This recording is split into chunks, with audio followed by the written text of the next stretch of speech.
Hello and welcome to another cup of tea with Magicowl me. And you might notice that today I have a different mug. So I suddenly thought about it, and the mug that I normally use is the one with my Magicowl me logo on, which is brilliant because it's whole product placement and logo and all of that stuff. But I don't really like the mug. It's one of those like bog standard, when you get anything kind of personalized mug. And I like different mugs or different size mugs or different shape mugs or homemade mugs or ceramic mugs or all that sort of stuff. So I thought actually I'm not going to just stick to the one mug. I'm going to use different mugs ever so often. And I wanted to share this one with you because this is my favourite mug. And I got this mug, it was part of a set. There were 6 of them, and I got them for my 21st birthday. Oh, hang on, I've got the thingy on cinematic. Let me see if I can make it go for that bit. Oh, look at that! So I've gone blurry and the mug has gone. Oh, no, it's gone blurry again and I've gone thingy. Hang on, let me do that again. Look. Woo! I'm liking this. So yeah, I got them for my 21st birthday. So you can see how long ago that was. And this is the only one remaining. All the other ones over the years have broken, and I don't know where it came from. So I can't find a replacement. So if you recognize this or you know where I could get a replacement one of these, I suppose I should try eBay, shouldn't I? But I don't know what it's called. I don't know who it doesn't have anything written on the bottom at all. So I don't know what I would search. But it's just the right size because it's not too big, because I'm not a massive fan of drinking a lot of a hot drink because it then makes me overheat. So it's just the right size, and it's comfortable to hold. I don't know, it's just everything about it, it's really comfortable. I like it. So that's one thing. That's the first thing. I'm going to be using different mugs occasionally. And if anyone knows, is there a way to get your like a personalized, put my logo on a mug, but on a nicer mug rather than just the like normal straight ones? So if that is a thing, and also, I don't know her name.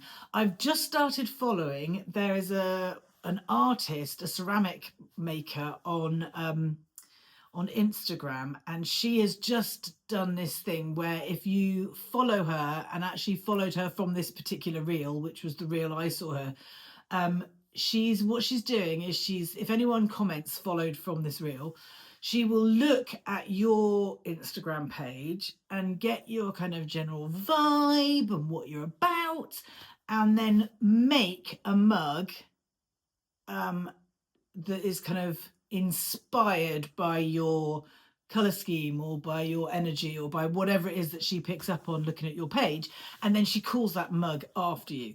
So she's done one so far, and it was called the Nell or the Neil or something like that.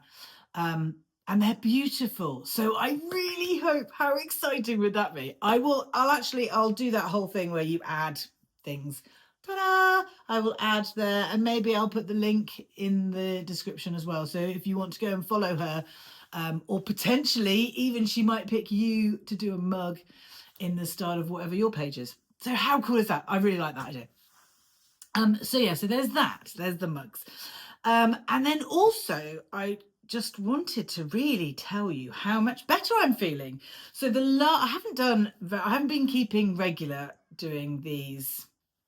Oh, and you might hear the cat in the background. He might come and join us, but that is Shadow doing the whole he's quite a chatty cat. But yes, I've been feeling the last few weeks, I've been feeling pretty rubbish, pretty pants, it has to be said. No energy whatsoever. I had put it down initially to the weather. I'm not enjoying this heat at all. And yet it was sort of more than that. I was really, really struggling. I would manage to do work. So if you don't know, I play in a string quartet, and I play at weddings and things like that. So I was able to muster up enough energy to get to work, to do the work, to come back, and that would wipe me out. That would be it for like the rest of the next 3 days or however long until I had another gig. And it was literally, that was all I was managing to do. Housework, not a thing. Haven't been able to do any housework, tidying or anything for several weeks. And it was, but then it gets even worse because everything becomes a dumping ground and nothing's tidy, nothing's like, there's dust on things. And it's just like, and having a dog and 2 cats, you get hair everywhere. So Hoover hadn't hoovered for ages. And then that gets you down, and then you feel even more like you're useless, you can't do anything, and it's a sort of spiral. And I just couldn't bring myself out of that slump. And then I went to the dentist. So last cup of tea I did, was talking about my Lammas album, which has just come out, Gathering Gold. And I was saying that I had been in the dentist, so I'd had an hour in the dentist sorting out this dodgy tooth. And when I'd gone to the dentist, she said that my gums were noticeably different to when she'd last seen me, and what had I changed, what was different. And it turned out that I had changed blood pressure medication. And as soon as I had changed this to this particular one that I was on, I'd felt crap. It took 2 weeks. I felt really lightheaded, really dizzy, to the point where I thought I was going to faint. And then you read on the like side effects and stuff, and it said that is quite common for the first 2 weeks. So until you're adjusting, bear with it. So I bared with it. But although the dizziness kind of got better, I just felt not myself at all. And I hadn't kind of really twigged that this was getting worse and worse and worse gradually. And so I've been on it for a little while now. And although it did solve the blood pressure, it did make my blood pressure go down to exactly where it should be. In fact, sometimes it was dropping a bit too low. Yeah, I just felt rubbish. But the dentist immediately emailed the doctor and said she's got to come off this because it's having affecting her gums. And so the doctor then phoned me and said, right, we've given you a different one. And I went on to that one, and literally within 24 hours or so, I've got my energy back. I feel more like me again. And it's interesting because also the one that I was on, I changed to that one because the one before it was giving me loads of stomach problems. And to the point where they kept saying, oh, you've got IBS, or you've got and I had done all sorts of elimination tests. And again, that as soon as I changed from that tablet to the other one, that all went.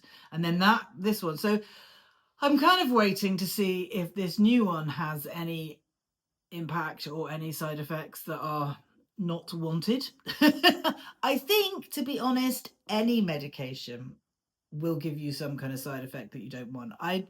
Whilst I do understand that we do need to have medicines and things, I think that a lot of them cause more problems and different problems, and they mask what the real issue is instead of actually trying to discover what the root causes of things. So I would always advocate more for Eastern and alternative methods of healing, but nothing was working with my blood pressure. So blood pressure is finally where it should be. It's still maintained where it should be with this new one, but I just feel so much better. I've done so much this week.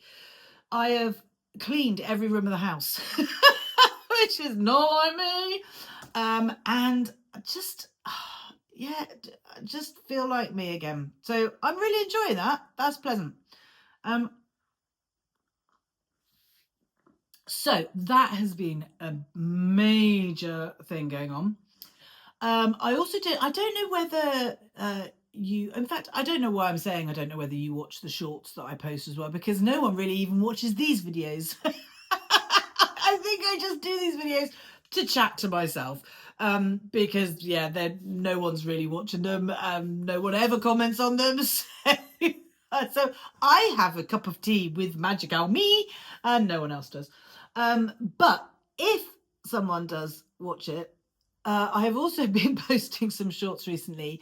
One was to do with my Lammas album, and the Harvest of Old song. And then the other one that I posted last night was introducing my new series series, album, singles, whatever, but my new music. So I've been working on this for a while and trying to work out how I was going to incorporate it in with my Wheel of the Year albums, because they're very kind of folk music. There's a lot of violin in them. They're very chilled out, easy listening.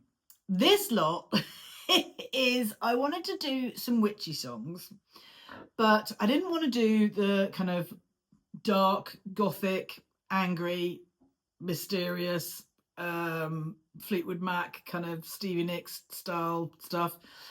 I wanted to do something a little bit more fun and just making more light-hearted observations about how I approach being a witch. So the first song is "Get Your Funk On, Witch," and oh my god, it's just it just makes me dance. It makes me smile. I love it. So I will be releasing a series of these. I've got quite a few songs already. I was hoping to do 13 in total because I like 13. At the moment, I think I'm up to about 8.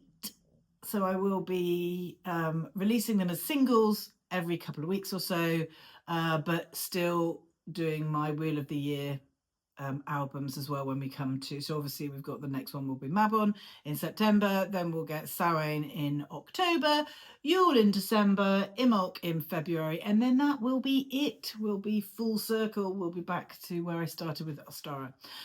So we've only got those albums left to go. So I've been doing that. And then I've also, if you subscribe to my newsletter over from my website, which I talked about last time as well. So if you want to subscribe to find out more information about what's going on, go to www.magicowl.me.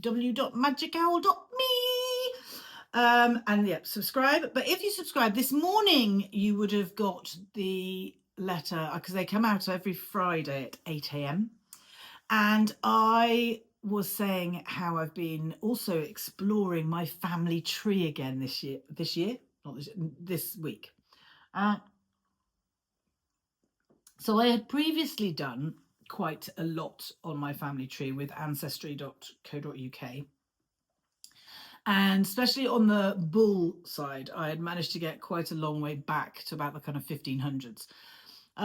But I wanted to know, rather than it just being a tree with names and the dates of when they were born and when they died and who they married and I wanted to kind of try and see if I could find out more about the people, about who were they, what was their life like, how did their life differ to mine, were they similar to me in any way, did I get any kind of traits from them. Now that's really hard to find out. You're not going to find out what someone's personality was like when they died back in the 1500s, but I have been doing some digging, and I must admit I got ChatGPT to help, and actually, I was surprised at how good a researcher Chat turned out to be. And also because they do warn you that Chat can get things wrong. And anyone who's had anything to do with an AI program of any kind will know how infuriatingly wrong it can be. I had a sticker the other day that was a cat sticker and it had 5 legs, and it goes wrong. So I'm aware of that. But actually it's more careful, I think, than Ancestry, because Ancestry will throw out a hint and say, do you think this person that has the same surname as your ancestors and was born roughly in the same time, do you reckon that goes on your tree? And you're like, well, it might do, it might not, don't really know. And so you can choose to yes, accept it, no, decline it, or a maybe. But it's really hard. How do you find out? How do you know? So actually, I found out that Chat was more like, no, you've got to really have proof. You've got to really have facts that this is definitely your ancestor. This is the right person, and was really good at kind of following the path back. And because it has access to everything else that's on the internet and researching and things, and at the click of a button, it's been really quick and really good fun. Anyway, there was one character on my tree that has always drawn me to her, and that's Anne Bower. Now, she was around in the late 1600s, early 1700s, and she married Robert Bull. And for some reason, she was the one out of all the hundreds of names on my family tree that I've so far uncovered. She was the one that I always kept thinking about. I always kept wondering about what was her life like? What was she doing? Like, where did they live and all that sort of stuff. So it then turns out, and this is where it gets really exciting, Chat uncovered a document that said that in 1708, Robert and Anne Bull and their son, who is my sixth great granddad, they owned a farm and they sold a field to set up a charity called the Bull Charity.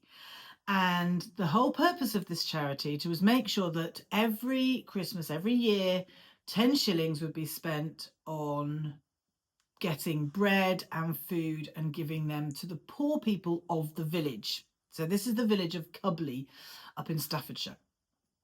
And so I was really excited about it. In fact, it made me cry because the thought that my ancestors back in 1708 were kind and were thoughtful and were trying to help other people.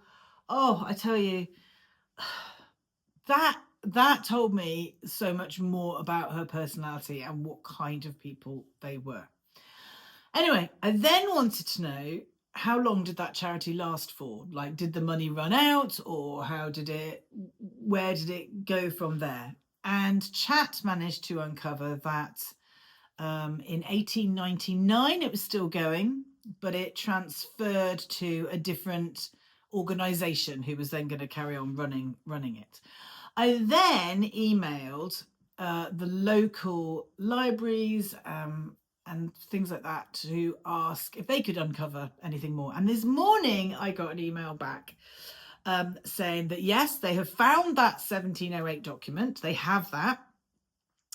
They have also uncovered that the charity carried on until at least the 1950s, which is like, oh my God. So something that my ancestors set up in 1708 to help the poor people was still going in 1950. Oh my God, that's just incredible. They had also uncovered several wills, and one of them was from William Bull, dating back to 1552. And not only was it showing his will, but it also had an inventory of everything that he owned. So I'm presuming it's going to be, again, he's on a farm and it'll say how many cows or how many sheep or anything like that he owned. So I have replied to them very excitedly and said, yes, please send me all of those documents. And you have to obviously pay for their time to research it and print it off and stuff. But oh my goodness, it's just mind blowing that I'm going to see what my ancestor William Bull in 1552, what he owned, what he had, like his life, what he did. It's just, it's incredible. I absolutely love it. So I've also been trying to do other branches.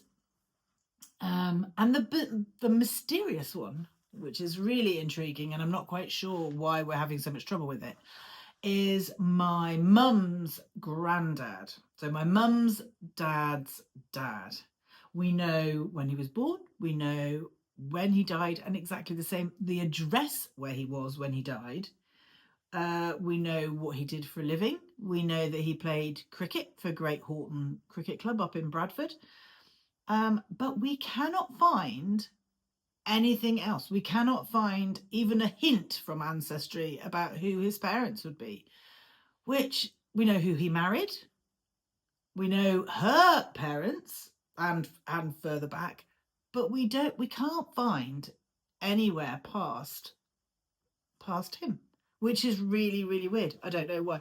So anyway, that is my task at the moment. I am trying to delve back and see if I can find out, like, and annoyingly, really annoyingly. So a few years ago, my son and I went on a trip up north. And actually, it was a bit of an ancestral trip because we went to the village of Cubley, where all the bulls were, and we found a whole load of gravestones of my family members, of the bulls. And in fact, the whole thing was really emotional because we sat in this tiny little church, St Andrew's in Cubley. It's really, really small. And we sat there and looked around and suddenly thought, God, all of those ancestors, all those years ago, would have potentially sat in that very same seat. They would have been christened in that church. They would have been married in that church. They were buried in that church. They'd have probably back then they'd have been going every Sunday, and it would have been a really big place for them. And we were like walking on those same flagstones and sitting on those same pews. And it was just, oh, it really was quite breathtaking and emotional. So anyway, we then carried on from Cubley. We went up to Lancashire to visit Ruby, my friend Ruby, who's Dotty Delightful. And then we went and stayed in Morecambe. Now that is where this chap, my great granddad, that's where he retired to. And we've now got the address that he lived in when he lived in Morecambe. And it was literally round the corner from where we were staying. Like, it was not that far from, if anyone's been to Morecambe, from the Eric Morecambe statue, which I have a photo of me prancing around next to, which I'll probably put here. And yeah, he was just round the corner at 91 Stanley Road, I think it was. So yeah, how weird that I was there and actually at that point didn't know that he had been there. So yes, that has been kind of what I've been up to this week, which is quite a lot, really. So I would love to hear what you have been doing. Have you ever done anything with your family tree? Because I find all of that so fascinating. In fact, when I was younger, history and music were neck and neck. I liked both of them equally, and it wasn't until we got to GCSE. I was still at that point, I was undecided whether my main direction in life was going to be history or music. And then I did GCSE music, and I hated the time period that we did. And it was all about the World War One and World War Two, and like the unification of Germany, and I just didn't enjoy that. I like really old stuff, and so the A level history was going to be more of the same. And I did really badly. I got a D in my history GCSE, so I went from it being one of my favourite subjects to then doing really badly in it because I just didn't like that particular era. But kind of anything sort of before the Victorians, really.